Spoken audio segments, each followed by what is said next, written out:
Yo, this Park Yard Weeds TV. I'm standing right here. One of the last OGs standing. That's my pop Nick right here. You know, straight from Raymond Rosen Projects, born and raised. You know, Philly OG. You know what I mean? You know, this part one. Got some shit for you, man. You know, I just want to talk to you. Know what I mean, talk to you, Nick. You know what I mean? You know, pops. You know, tell these young boys and tell the people, man, how it was growing up. And you know, the famous Raymond Rosen, you know what I'm saying? Everything, all the gang war, everything, growing up with the bull, Rizzo as you know, the mayor back in the day and all that, you know, just talk to him, man. Tell him what you got to say, man. Yeah, man, listen to this, man. You know, growing up in Raymond Rosen, man, you know, alright, I was born in 1952, man, you know, but I was born at 12 down 12 and Pop. You know, I came up Raymond Rosen when I was about 7 years old, about 1957, you know, and all the rest of the time was spent in Raymond Rosen, man.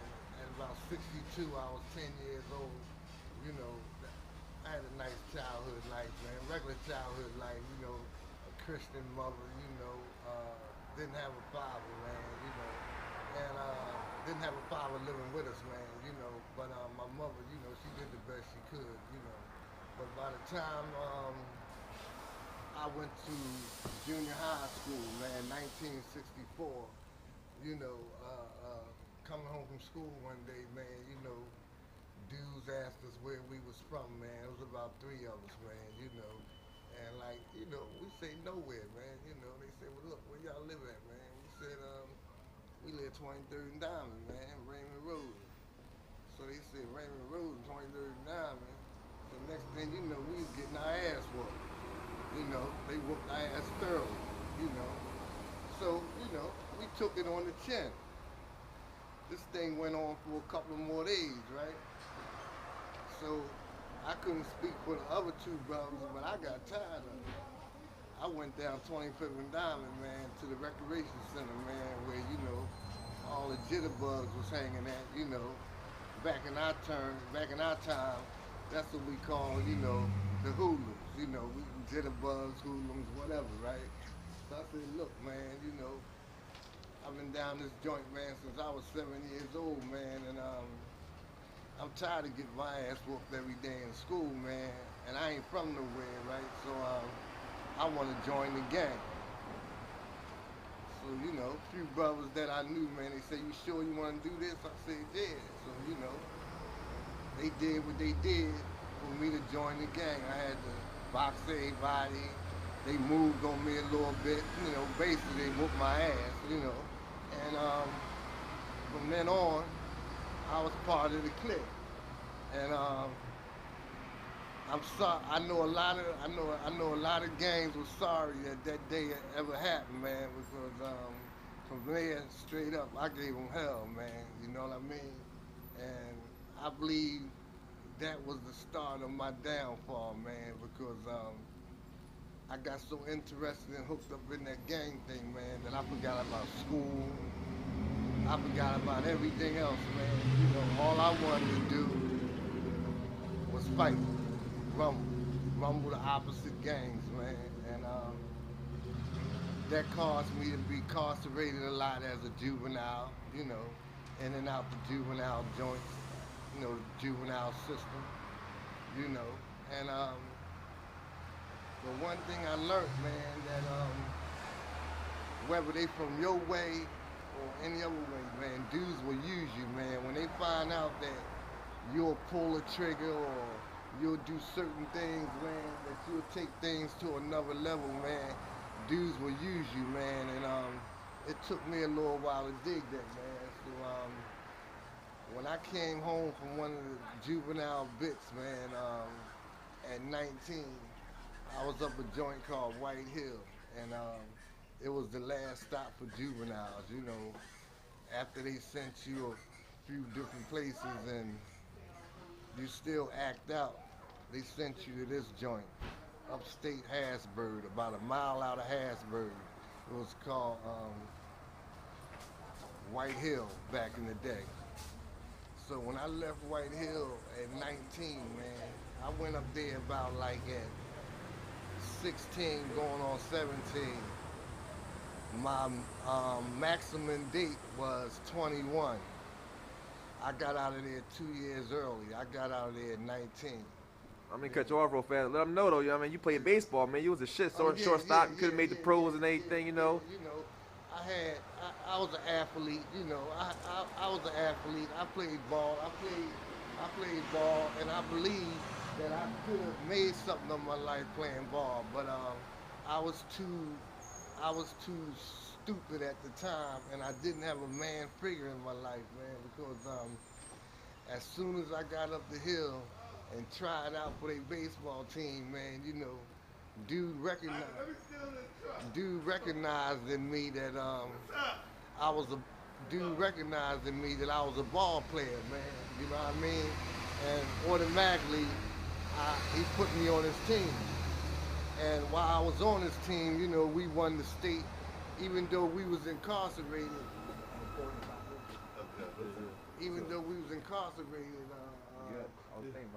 we still played. We played high schools and different things like that around the state of Pennsylvania. And the 2 years that I played up there, we won state championships up there. So one of my coaches went out of his way to hook up me. All right, homie, to hook up me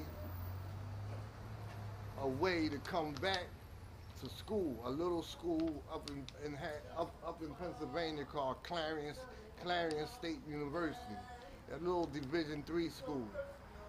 But once I got home and the date was getting closer and closer for me to to go to school, I just didn't go, and that was the downfall. Because I really believe if I would have went to school and and and and and and the way I played ball, I believe I could have made something of myself back then. But like I say, I didn't even give it a chance. I didn't go. And I played ball out in the streets. You know, I was what you call like these young boys now. You know, they don't go to school, but they got a basketball game out of this world. So we call them playground legends, and that's what I was in baseball. You know, like I played baseball for the M-Tabs. I played ball for different teams like the Untouchables, the Outcasts. You know, I played ball for a lot of city teams, right? And even though we wasn't nothing but this amateur baseball teams, man, we drew crowds of 6, 7, 800 people, man. You know, and some of our playoff games and championship green games, we drew like 1,000 to 1,500 people, man. You know, so I'm just saying, you know, but I wasn't nothing but a ghetto baseball player. You know what I'm saying? You know, and it was glory to me, you know, because I was an athlete, but I should have went to school, man. I should have went to school, and who knows, you know, because I was born to play ball. It came to me naturally. You know, it came to my sons naturally. You know what I'm saying? So that's all I got to say about that, man. I just blew an opportunity, like they say, wasted talent, man. You know, I really wasted that talent.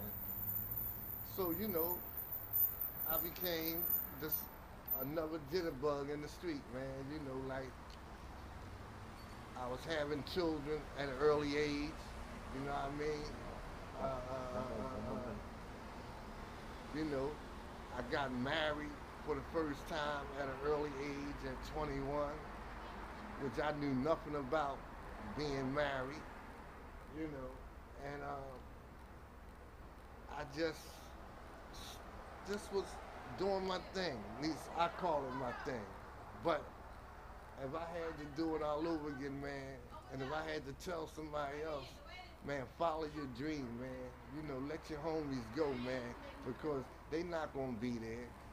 In another 5 years, man, you won't even know them. In another 10 years, you really won't know them. You know what I'm saying? So follow your dreams, man. If you got a skill, use it, man. Use it. Don't use it in the playground in North Philadelphia or West Philadelphia, South Philadelphia. Use it. Use it where it counts, man. Use it where you can put some money in your pocket, man. You know what I'm saying? Use it where you can be recognized.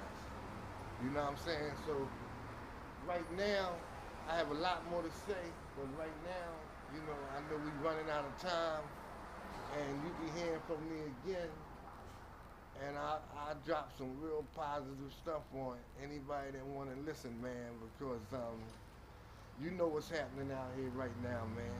You know, it's crazy out here right now. You know, real crazy, and it's getting crazier. And it seems like, man, these dudes out here today don't want to do nothing. And like the old heads that's still around, some of us that's still living, blessed to be still living, we can't talk to them, man. We can't tell them nothing, man. They don't want to hear it, you know what I mean? They have all the answers, man. So all I can say is, you know, you're going to have to learn the hard way like I did, man.